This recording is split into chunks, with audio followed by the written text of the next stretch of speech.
morning. Welcome to News Text. We're live on DSTV channel 421, Go TV channel 125 across all our social media handles. We're joining us on TV. Coming out, Ghana's debt stock skyrockets to 742 billion cedis as at the end of June 2024 amid depreciation of the cedi and government's continuous borrowing.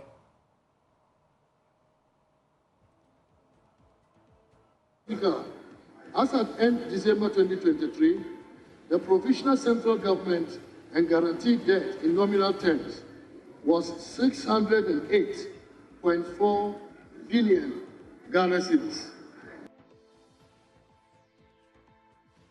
Stay as we engage experts on how to turn the fortunes of the economy around. Also in this bulletin, some drivers in the Ashanti region push for the termination of the electronic levy as government hints it will reintroduce road tolls by 2025.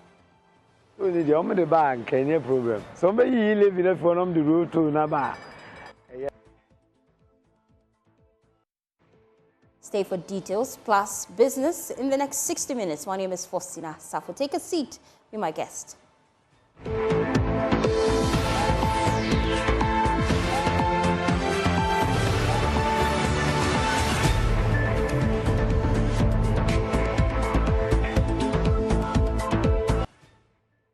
Thanks for staying with us. Now, Ghana's debt stock has risen to 742 billion cedis, accounting for 70.6% of the nation's gross domestic product.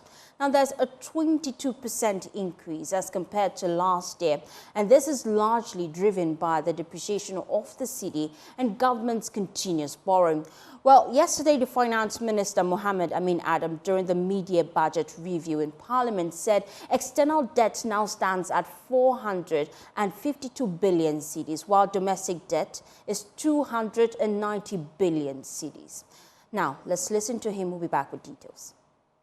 Mr. Speaker, as at end December 2023, the provisional central government and guaranteed debt in nominal terms was 608.4 billion Ghana cedis.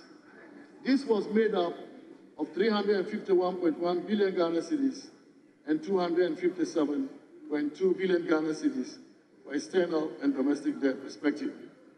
Mr. Speaker, the provisional total central government debt as at end June 2024 stood at 742 billion Ghana cedis, equivalent to 70.6% of GDP.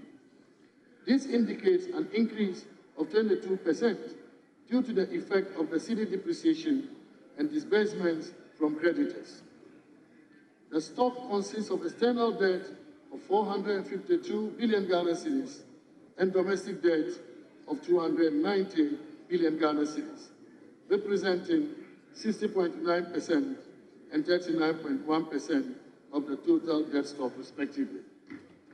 As a percentage of GDP, external and domestic debt represented 43% and 27.6%, respectively.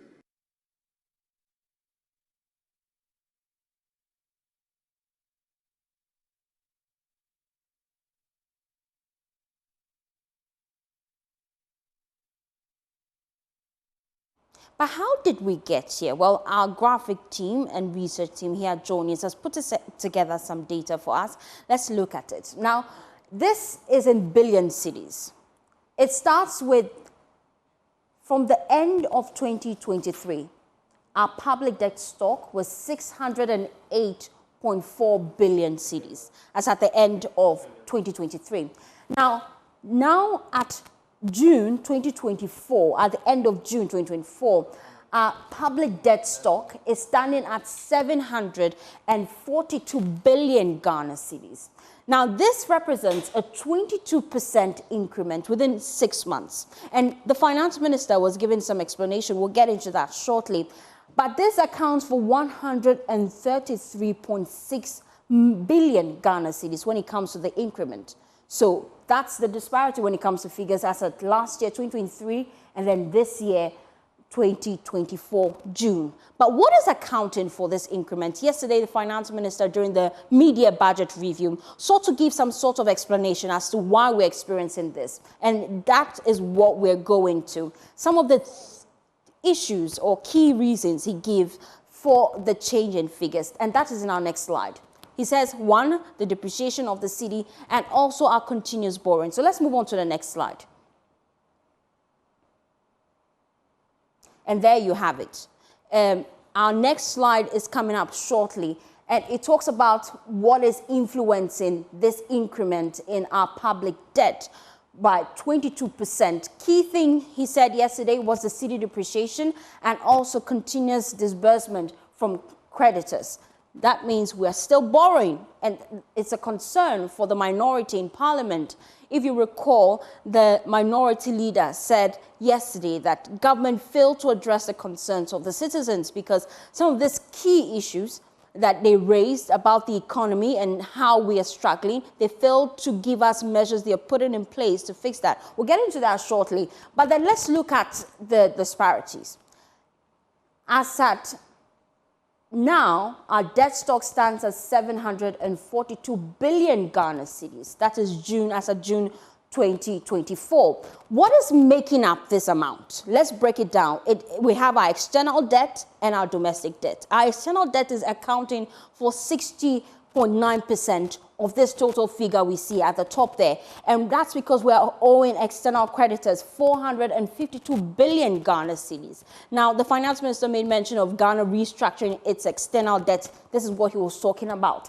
Now, if you come to our domestic debt, how much we owe individuals, organizations in Ghana, we're looking at 39.1%, and that's accounting for 290 billion Ghana cedis. And that's the makeup of the amount you see now, which is 742 billion Ghana cedis. So that's how much we owe as a country. Let's get on Zoom right now and speak to Professor Michael Ayamga. He's an applied economist, and he will join us with his perspective on issues. Thank you for your time here on Newsdesk, Prof.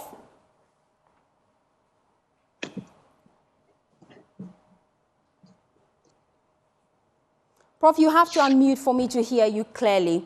I also have Professor Isaac Boadu. He's Dean of the Department of Accounting and Finance at UPSA. Thank you for your time here on Newsdesk. Prof, I'll start with you. Let's get your thoughts about Ghana's debt stock and how we can turn our fortunes around.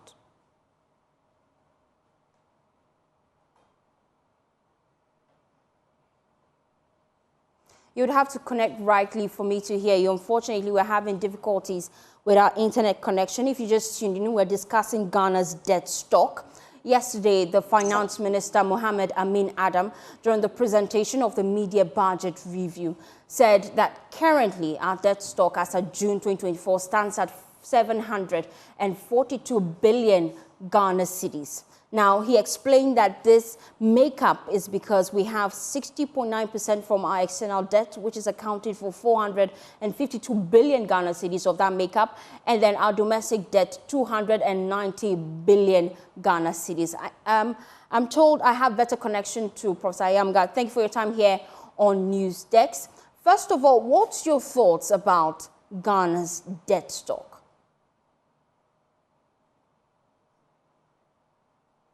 Thank you and good morning to our viewers. The debt stock continues to be a very worrying trend for everybody watching this economy, because it is the basis and the main reason why we are where we are now today. They describe us as a debt-distressed country, and everything we are doing, we do because we want to get our debt back on track. So be it the domestic debt exchange program, the debt treatment program with our external creditors, or whatever taxes that corporate Ghana and for that matter households are enduring, is because we want to return our debt to a sustainable path. I think that is completely different from how government tends to perceive it. They think that success is when you can get the data convincing so that somebody is pleased enough to start lending to you again. So the mismatch in what we think is the best way to go is why we are here. And it is exceedingly disheartening that after debt treatment and after going through what we are going through, we are still having our debt stock increasing. And more worryingly, from the domestic front, which means that government is in and out there competing with the private sector and investors for the little resources we have in the country. So it is exceedingly worrying that government appears not to be growing and managing the economy, but focused on just getting credit receipts and then spending them. So if you ask anybody who was watching Ghana's economy, have we done enough to secure or to get the confidence of anybody watching this economy, any investor? The big answer is no, because we started with a debt burden, and that debt is increasing even as we are going through domestic debt and external debt treatment. So it is a very big failure on the part of government and on the part of the management of this economy to think that the momentary stability we are seeing in the exchange rate and inflation are good indicators if the trend in which our debt stock is increasing is not even reversing. If our debt stock is growing and it is accompanied by this infinitesimal change in inflation interest rate, we are making progress. Then I think we have a big problem.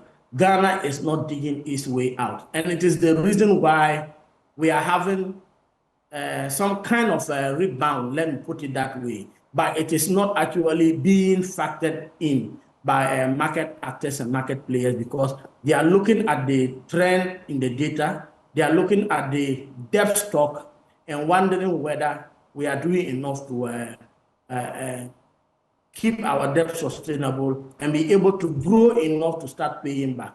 Anybody wanting to lend money to Ghana now will look at the debt structuring plus the current stock of debt and ask himself, can this country grow back enough to pay even as debt is piling? The answer is big no, and we are not actually giving the economic actors the reason to trust in us.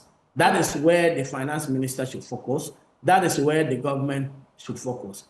Let's look at it this way. You look within and you are hearing everybody asking or everybody telling us that they have front-loaded their fiscal measures with their cost-saving initiatives. You want to ask the Minister of Finance, how much have we saved? Where do those savings come from? And what are we using those savings to do? There is none. Yesterday, when the Minister of Finance presented the budget, there is no indication of how much we have saved through whatever program they say they are implementing. So that is the big challenge here. We are just putting out words, and words actually without data when it comes to the economy matter. They talked about some stability, and yesterday I was looking at the data. Yeah. If you are a market actor, you want to look at the last 6 months, what has been happening to the exchange rate. The Minister of Finance said it was stable. I looked at the monthly average, and since January, the only stability you see in the exchange rate is that it is declining. Even as of June, the CD was still declining. So if you call this stability, it's problematic. You look at inflation, which is the blue line on top, and it's largely been on an upward trend. It is just in the last 2 months that you had an infinitesimal decline of 0.3%. And you want to ask yourself, is this what you want to take to the markets and tell them that our economy is rebounding? I think that it's a big no. And any economic watcher will be more interested in the last 6 months than the last year that the Minister of Finance was trying to project. When I listened to the budget yesterday, it looked like someone listening to Discord brass band music, because he was describing an economy I don't see. In the last 6 months, our economy, yes, stable, but it's a stable decline, not a stable ascent. And if we are continuing on this trajectory, we have a problem. You also want to ask a question when you are an economist and you are watching the economy. What is going to happen for things to turn around? That is one big question we have to ask. After debt treatment, after getting a moratorium on our interest rate, we are getting receipts. It means that when we earn foreign exchange or our resources, they are available for us to use in development. So you want to ask yourself, what is the government doing in the real sector? If you were a business person, somebody from corporate Ghana sitting and listening to the finance minister, hoping to go away with something that gives you hope that at least business in Ghana can start being profitable. You got none. If you were somebody who were in the household looking for how to put food on the table, you wanted to look at how the minister was going to come up with measures to reduce the cost of food. Because when your inflation is growing, the last thing you want is when you have it transmitted into food prices and households have to spend increasingly significant proportions of their budgets on food. So we wanted to see something that can stimulate at least domestic production so that we reduce the food basket inflation that we didn't see yesterday. So if you look all round and round, yes, it was figures the minister was playing with and using language is stable, when in reality, we only stability I see in the economy is a stable decline. That is how I describe it. These are data of the Bank of Ghana, and if I am looking at this, I'll be thinking twice. And I feel maybe it is a requirement the minister wanted to get it. It's a day he dreaded, and he navigated it, and he went away with it. But as to whether our economy is back on the sound footing, I want to say we have a long way to go and some big work to do. Two key reasons the finance minister yesterday raised was contributing to Ghana's external debt and internal debt increase is the fact that the cedi is depreciating and also continuous borrowing. As an economist, how do you propose government halt our debt stock rise? Should we stop borrowing at this point in time? How do you then propose we run government business? The cedi's depreciation is on the back of the economic policies that the government is implementing. The cedi is not depreciating because somebody hates Ghana. Every country has its own set of fiscal policies it employs. We have employed those that have continually weakened our position.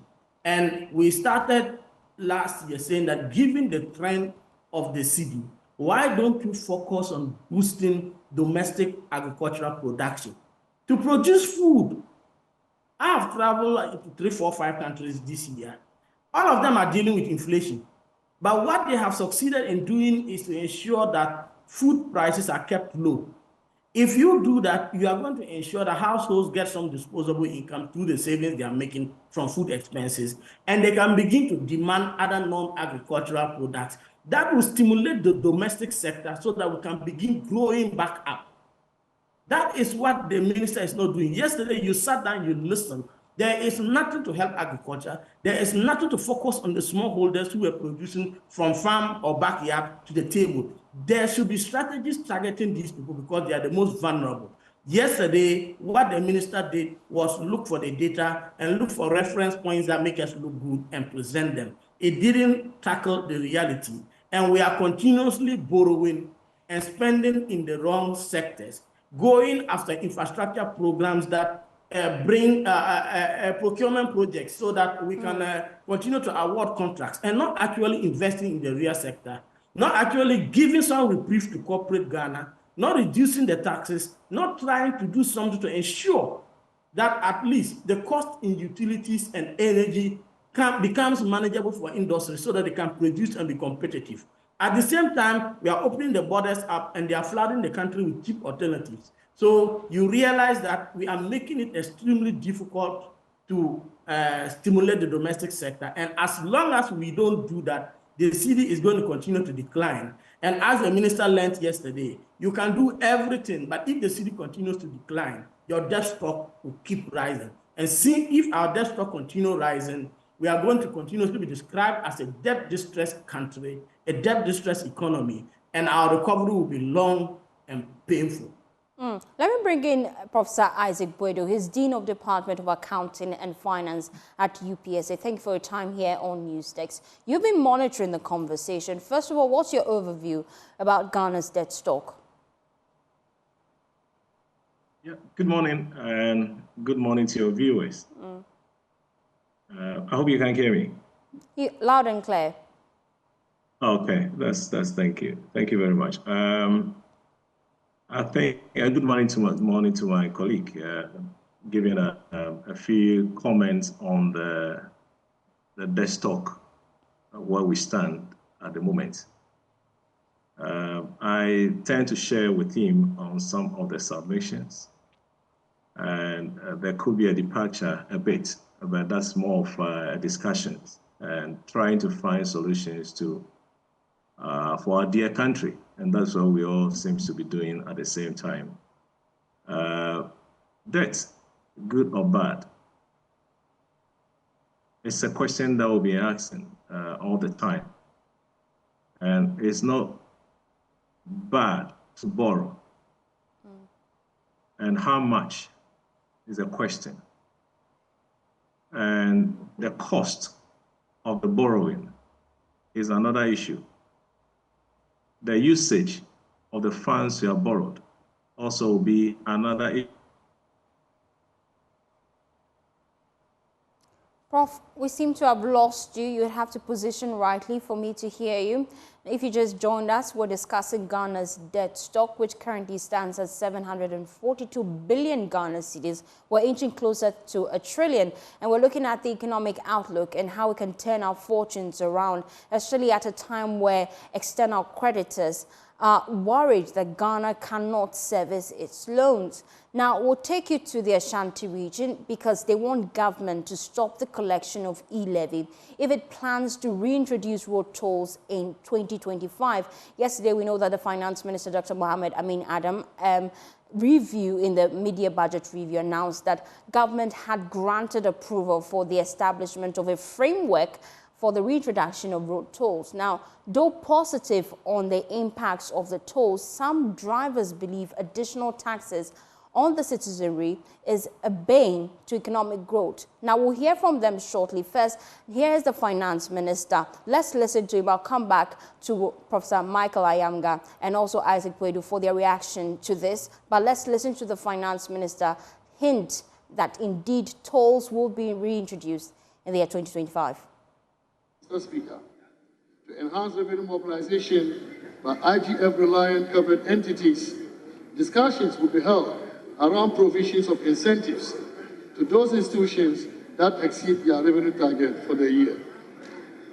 The Ministry will continue the deployment of the Ghana.gov payment platform to remaining public institutions and ensure that all those already onboarded go live. Additionally, the outstanding activities for the full rollout and utilization of the gift mix for the processing of IGF expenditures will be completed by the end of the year. Mr. Speaker, government will also develop a framework for the reintroduction of road and bridge tolls to facilitate the processes for the implementation of a modernized and efficient road and bridge tolling system commencing in 2025. We can now hear from some motorists and drivers who are pushing for the e-levy to be scrapped if government indeed intends to reintroduce road tolls. It's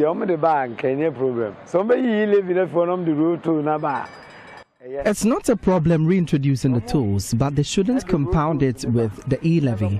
They should scrap it. Any problem? I told you, I got what the bar made a minute. If they are quite numbers, I quite to time. My discard, they're quite phone calls and numbers. Do you know what the band was on the phone? Oh, I remember they are told no matter baby. I don't agree with the reintroduction of the tolls. Of what benefit has it been to us? Our roads were bad when they were taking them. It's not necessary. You told no one to baby now and paying your friend. Some side the body a bebua. Abuama ya pana. They say in ya pana question. Especially some pointing road you saying. Now goes to a cheaper house and come to future part to a man will be the bassa bebua. Only the tone become a behagene. There's a committee me ye flew at the allow on bet me. It will help with road construction. We need roads now, and this will help with it. But it should not add that to the e-levy, or better, take away some taxes. Yeah, 60 cities. I ain't you. The bus on the theatre. I witnessed the bit my boy. As a driver, I'm here. 2 new crampon. the room father and Fasudia pa pese plan a bamaye. And I say, am I a crampona or mine because I am Fasudia in your food? It is what the boat, so on family, you my choice. Omuni and two move money. Put to move for the say we did nothing. The government doesn't heed to what we suggest. Whatever they feel like doing, they should.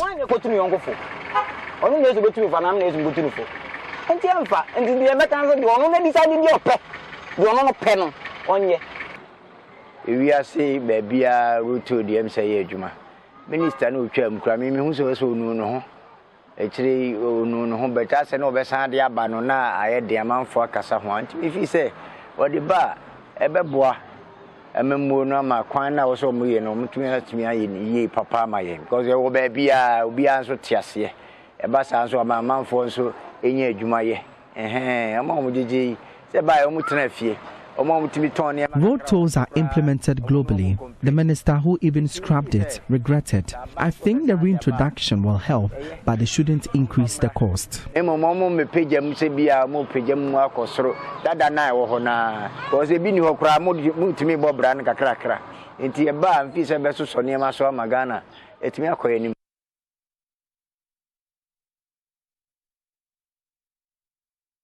Now let me bring in Professor Isaac Boadu. I also have Professor Michael Ayanga still on the line. I'll get your reaction, Professor Isaac, because here's the case. As a salaried worker, I am already taxed before my salary hits my bank account. Now, when there is transfer from my bank account to my Momo wallet, I then have to pay a certain amount. When I transfer that same amount to other individuals on my wallet, I pay. Now you're reintroducing tolls. Isn't that double taxation?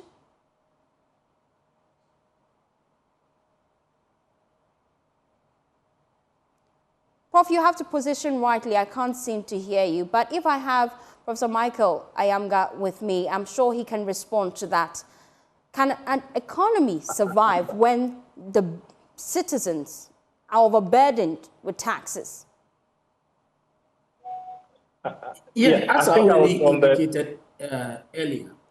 Let me let Mr. Ayanga respond to that. Then I'll come to you, Mr. Isaac, shortly. It's an issue of getting the citizens to be able to demand. In an economy where the citizens or the inhabitants don't have the confidence to spend, the economy doesn't grow. Taxes reduces what is available for people to spend. And as long as they are paying these in tolls and utilities and what have you, it reduces the amount they are able to use to demand what is produced in the economy. And when you have an economy such as ours in this critical situation, you want to be able to boost domestic production, and that you can do by stimulating demand. And that is what government is not doing. On the e-levy, I think that it is in bad faith that we took off road toll because we wanted to introduce the e-levy, and we factored it in. And we turn around to give Ghanaians a raw deal. That is in itself in bad faith. The economic implications are far-reaching. If you are telling us that you have turned the corner and we are now reversed all the negative trends and we are growing, then you are at the same time increasing taxes. Anybody watching you and looking at your words and your actions will notice that they don't match. It means that behind the scenes, inside the data, you know things are not right. You are just projecting a strong face and trying to look optimistic. And that is the truth. The fact that the minister is seeking to raise more money in road tolls means that everything he's telling us is not right. That our economy is still in distress. We are struggling to find revenue to be able to execute our programs. Our cost-cutting measures that we are projecting are false and not true. If we are still burdening the ordinary household with more costs in a very difficult situation, after we have gone through debt treatment, after we have restructured our debt and we are receiving some moratoriums, what are we doing with the receipts? If it is true that the economy is rebounding, then we should be looking at easing the burden on households, on corporate Ghana, and on small businesses, not increase the hardship. This is something that's going to increase cost of production and further drive down businesses, because transport owners are going to transfer this cost onto the individual by increasing food prices. And we already know that where food prices go, our inflation goes there. And this is the last time and the last thing you want to be doing when you are struggling to keep the food, the price of the food basket low. And that is what the government is not doing. So I'm looking at this and I'm like, hey, what is the Honorable Mohammed Amin not telling us? If everything is okay, why are we struggling? The answer I know, but I was just being, because you see, what this government has been successful in doing is borrowing.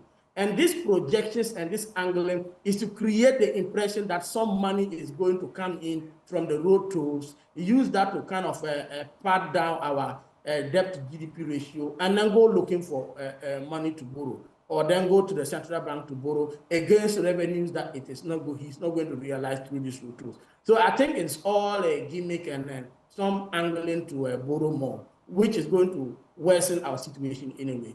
I don't think first, by a principle of fairness and faithfulness, government should go behind a citizen to reintroduce road toll. That is one. And economically, it is not good for us, given the kind of image we are trying to project that we have turned the corner. Let me bring you Professor Isaac Boydo. I'm hoping your connection to us is better now.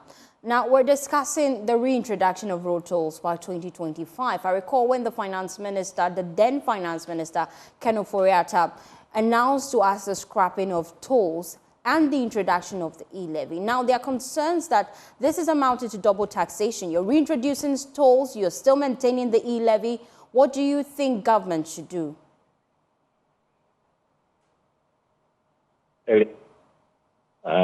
If you could permit me to revisit my earlier position, what I was saying before I come to this. Yes, you can. Yes, you can. Okay. I was reacting to the comment, the earlier comment with respect to the debt crisis or the debt situation of Ghana over the period. You and I, you agree with me. I said earlier on in my intro that there's nothing wrong to borrow, as I said, but the cost of borrowing is an issue, and the usage of the funds are also very important. Let's go back to history. In fact, any time you borrow, you have issues. And several governments we've had over the period have gone into several markets to borrow. If you go back to history, somewhere 2000, the year 2000 when we had our president, our debt to GDP stood at 181%. 181% debt to GDP. Beyond the threshold. And a figure like this, the interpretation, as we know, is that it's extremely distress. And it tells you that the high level of debt in relation to the country economic output is a worrying situation. Anytime you have such issues, you are unable to pursue a lot of economic agenda. You don't have that capacity to maneuver when we have economic downturn. And it also tells you at a point in time that you are going to have a crowding out effect. You might not have that fiscal space to borrow, to do a lot of things. It has issues in terms of economic related activities. So in terms of what debt can do, it's not a good picture when a country records that debt to GDP ratio. And that's where I stand to share with my earlier contributor that when we have this, it's not the best as a country. But if you go back to the history, the 181% as of 2000 reduced all the way to 2005, when we recall that, if you remember, 78%.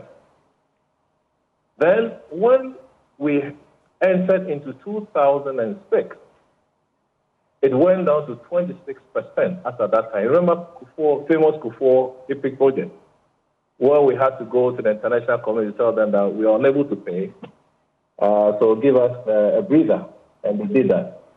So right from 2006, when we recorded 26%, we have not been able to sustain. It has moved all the way from that figure, and after 2020, we had 74%. And after 2023, we are almost, I think, 70-something% of our debt to GDP. Yeah. I must also say that in terms of debt accumulation, the rate of accumulation, very high. And it's a worrying situation to every country because we are beyond the threshold. And there are implications when you have such situation. The implications as indicated. You have the crowding out effect, you have the limited space in terms of you're unable to, revenue-wise, you have a lot of issues. Now, the other thing is that whenever a country, you get to this stage, for me, other countries have gone through this situation before, although I've indicated that it might not be as a good signal for a country development. But when it crosses that threshold, it doesn't also mean that every economic activity, everything should be halted. Countries have also gone through, they are able to service their debt. Now, when you get to this stage, you have about 6 things to do. Either you strengthen your fiscal discipline as a country, or you promote your economic growth, support private sector, diversify the economy, enhance revenue mobilization. And I am sure you are talking about the e-levy and the rest. Yeah. As part of raising enough revenue to cushion up, to be able to take care of. Or the other alternative we have is to have efficient debt management. I'm only proposing things that when your debts are unsustainable, things that you are allowed to do. How did we get here? It started some years back. Now, you build your physical buffer and then improve your international partnership. But I'm sure this government chose an option, and that was to do the debt management.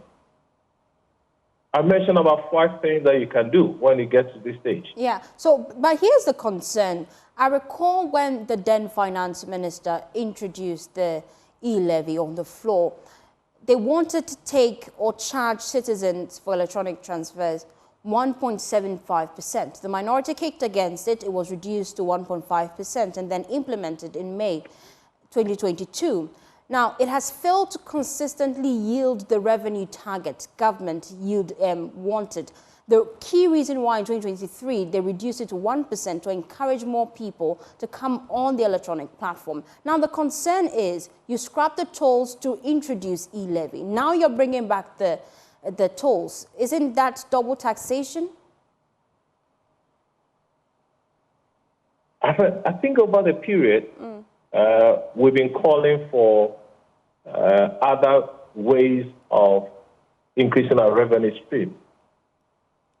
And I've been saying all the time that our tax revenue constitutes about over 70% of our revenue stream. But can an economy survive? Let me come in at this one. Can an economy survive when the citizens are overburdened with tax? Well, I think the word might be too strong. Whether the economic individual can survive when and I don't know at this stage if we are overburdened by taxes. I have no idea. You don't think so? You don't think that the introduction of road tolls and the maintaining of the e-levy is overburdening the citizens? When I recall the then finance minister, Ken Ofori-Atta, when introducing the electronic levy, his defense was that they wanted to broaden the tax nets, and hence the digital platform was used by quite a number of people. So now you introduce that platform, and you are taxing us for that, and now you're telling me that you're bringing back tolls? Okay, I think I was making a suggestion, submission here. Major countries have developed. Taxes are good. But major countries or other jurisdictions mostly were not through taxes. There could be other ways of increasing revenue without increasing taxes. You can increase or widen the tax bracket or base without increasing the percentage or different introduction of different taxes into the system. Over the years, several governments have resorted or have used several means of increasing the tax base or widening the tax base. GRA, we have been told that about 13% of individuals or businesses are behind the tax base or the tax bracket. So we need to find other means of bringing them in. And I'm sure that informed the introduction of the e-levy, just to introduce that means to broaden the tax base. That's good. But then, the first was capital. The toll levy was taken off. Now, they want to bring it back. Yeah. And for me, when the budget was read, from what we do, we teach. I wasn't expecting 100% in terms of presentations and the projections and all that. But at least I could say that, yes, was above average. I didn't have all my expectations met in the budget. And for me, the area that I was not too enthused or not too happy happens to be the levy again. For my personal opinion, maybe we could have had other means or other ways of bringing or increasing the tax base, not necessarily introducing the toll levy again. Because for me, it's just the stress that people go through when we have to queue or be in a car for a very long time. That is my base. Others will have different reasons for not bringing the tax back again. But then, if we want to widen the tax base, I would love to see other measures to increase. But let's also be honest here. GRA have exceeded their target for the half of the year. I don't know if you are aware. I have not seen the numbers, the target given. But that's the good news. That's a sign that something is, things are happening within that area. And if sustained with tax education, I'm sure people will come on board and pay, but not bringing back the toll levy. Thank you so much, Professor Isaac Boyde, and also Professor Michael Ayamga, for your time here on Newsdesk. We're taking a quick breather. We'll be back with business to stay tuned in.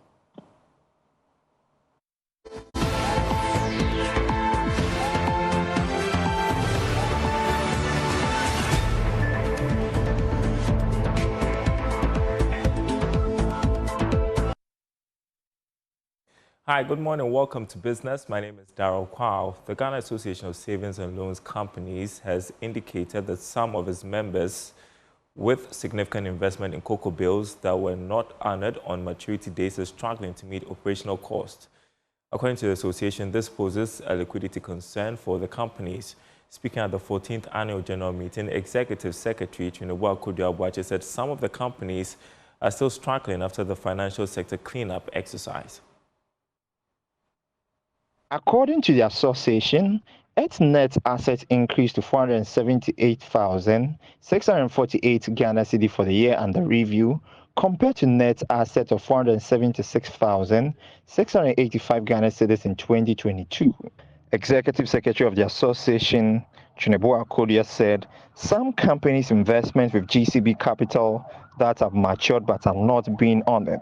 We realized as a few of our members had excess liquidity, and then they also, as part of our business, required business processes, which is a permissible business, invested in these papers, as in the cocoa bills.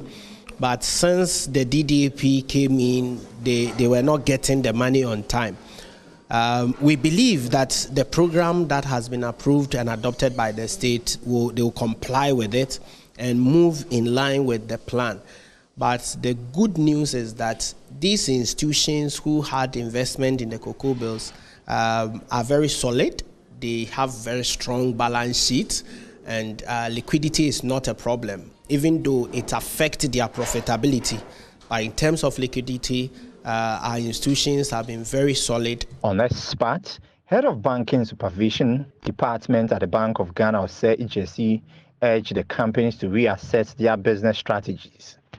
The continuous leveraging of information technology, third-party innovations, commercial awareness of the business environment, and customer requirements has supported the transformation process. The quest for convenience and speed in financial transactions by the growing and vibrant middle class has pushed the boundaries, warranting a rethink of banking business models. This notwithstanding, Mr. Chairman, a large segment of the population remains financially excluded. For instance, the 2021 Global Findex Survey of the World Bank estimates the average rate of account ownership, which is a measure of financial inclusion in Ghana as of 2021, was at 68%. Now, the Ghana Cocoa Board is calling on farmers to adopt the recovery initiatives implemented to keep the cocoa sector, thriving. Speaking on the sidelines of the 5th Annual General Meeting of Asisnapa Cooperative Cocoa Farming and Marketing Society Union, District Extension Coordinator of Cocoa Board, Bitani Jani Antonio, said most of the interventions by the board are free, hence farmers need to take advantage of it. There is more in the following report. Asisnapa Cooperative Cocoa Farming and Marketing Society held its 5th Annual General Meeting in Suhum, a cocoa district in the Eastern region, urging members to remain committed to overcoming the challenges they face in achieving their goals. According to District Extension Coordinator of Cocoa Board, Bitani Jani Antonio, taking advantage of government initiatives will help cocoa farmers save the dying sector due to galamsey. As Cocoa Board is in the season of pollination, we will encourage the farmers to adopt the pollination to increase the yields of pods so that they can benefit more from their various farms. With the little acres they have, they will be able to harvest more pods and then be able to enjoy much premium from the association. And I will also encourage them to expand their farms. We give free cocoa hybrid seedlings to the farmers each year, and we expect they will tap into it and then be beneficiaries of all Cocoa Board interventions we are giving to the farmers. As part of measures to keep cocoa farmers interested in the sector, the union increased the premium pay to farmers to 150 cedis from 70 cedis, over 100% increase. Here are some farmers expressing the excitement. First, we sold our cocoa to some of the shares and we don't get premium. But as they introduce Asisnapa, I'm among of the founders. Our life is changing. As you see the women in the auditorium, their life is changing. They are laughing. They were excited because they are getting a nice premium from 70 to 150 is good. And my message to, first of all, to my colleague farmers is we should try hard and make use of the opportunity given to us by our partners. Because it takes, when someone gives you an opportunity and you make use of it, he will surely probably come back and do another support for you. And to our partners, I may say, Oliver Twist, we may ask for more. Tony's Open Chain, one of the major partners of the union, reiterated its commitment to improving the livelihoods of farmers. Amanyame Mujabum is country manager for Tony's Open Chain. We remain committed to our cooperatives. We actually have made a statement on this, that in spite of the risks that people identify in the industry, we as Tony's Open Chain remain committed to the cooperative partners that we are working with, that we will not reduce the volume we are buying. We will continue to trust that we can source from them and that we can support the interventions that they require to make sure the beans arrive for shipment. General Manager of Asset-Napau Cooperative Cocoa Farming and Marketing Society Union, Isaac Vifa, shared the journey ahead upon finally receiving a certificate to operate as a union. As we've taken over to become a union, there are a lot of expectations from the various societies. And within the coming year, we expect that most of the things that we used to do whilst we were one society, our various societies will be able to do that, which means we will be doing a lot of capacity building. And also, we also expect that most of the community development projects that we used to do, the societies will be able to also do same for their various societies. The 5th annual general meeting brought together over 200 cocoa farmers and partners within the cocoa value chain. And that's it for this segment. Faustina will be back to wrap up.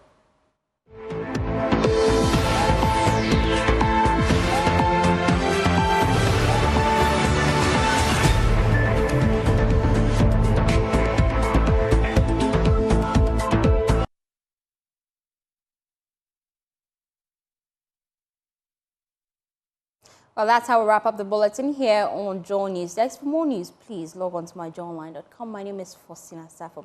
Have a pleasant day as you enjoy the rest of our programs.